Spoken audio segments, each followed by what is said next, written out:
Hello, আসসালামু আলাইকুম everyone. আশা করি সকলেই ভালো আছেন। সকালে ঘুম থেকে উঠে দেখি অনেক বৃষ্টি হচ্ছে, আর বৃষ্টির দিনে খিচুড়ি খাবো না তা হবে না, তাই চলে এলাম আপনাদের সাথে খিচুড়ি রেসিপি নিয়ে। By the way, Mou daily kitchen থেকে সবাইকে স্বাগতম। খিচুড়ির সাথে ইলিশ মাছ ভাজা হলে আর পটল ভাজা হলে খেতে যে কত মজা লাগবে সেটা তো বুঝতেই পারছেন। বৃষ্টির দিনে যে কোনো খিচুড়ি আমার কাছে অনেক ভালো লাগে। শুধু বৃষ্টির দিনে না, যে কোনো দিনে খিচুড়ি আমার কাছে অনেক ভালো লাগে। কার কার খিচুড়ি খেতে ভালো লাগে অবশ্যই জানাবেন। চলুন দেখে নিই কিভাবে খিচুড়ি রান্না করেছি। খুবই সহজ পদ্ধতিতে খিচুড়ি রান্না করেছি। খিচুড়ি রান্না করার জন্য চাল আর ডাল আগে থেকে পরিষ্কার করে নিয়েছি। খিচুড়ি রান্না করার জন্য পোলাও চাল আর মুগ ডাল নিয়েছি। খিচুড়ি রান্না করার জন্য যে কোনো চাল ডাল নিতে পারেন। 2টি গোটা রসুন দিয়ে দিলাম। আগে থেকে কেটে রাখা 2টি পেঁয়াজ দিয়ে দিলাম। বেটে রাখা মশলা দিয়ে দিব। 4 থেকে 5টি কাঁচামরিচ, 1টি রসুন, আদা 1টি টুকরা এবং 1 চামচ জিরা বেটে নিয়েছিলাম দিয়ে দিলাম। কেটে রাখা 1টি টমেটো দিয়ে দিলাম। 2 চামচ লবণ, 2 চামচ হলুদ, 1 চামচ মরিচ দিয়ে দিলাম।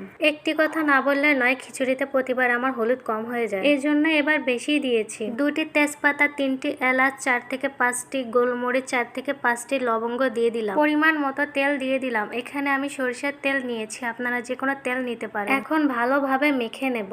চাউলের স্কিনে যেন মশলা প্রবেশ করে, এজন্য মেখে নিতে হবে। আমার আম্মুর থেকে এই রান্নাটা শিখেছি। আপনারা না মেখে চুলায় সরাসরি বসে দিতে পারেন, অথবা হাতে হ্যান্ড গ্লোভ বা চামচ দিয়ে মেখে নিতে পারেন। মেখে নেওয়া হয়ে গেছে, প্যানে দিয়ে দিলাম। পরিমাণ মতো পানি দিয়ে দেব। পানি দেওয়া হয়ে গেলে চুলায় দিয়ে দিব।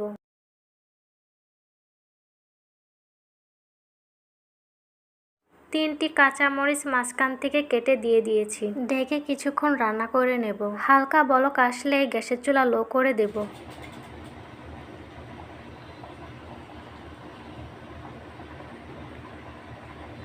নিচে যেন লেগে না যায়, এজন্য খেয়াল রাখতে হবে। পুড়ে গেলে খেতে ভালো লাগবে না, এটাই স্বাভাবিক। ঢেকে কিছুক্ষণ মৃদু আঁচে রেখে দেব।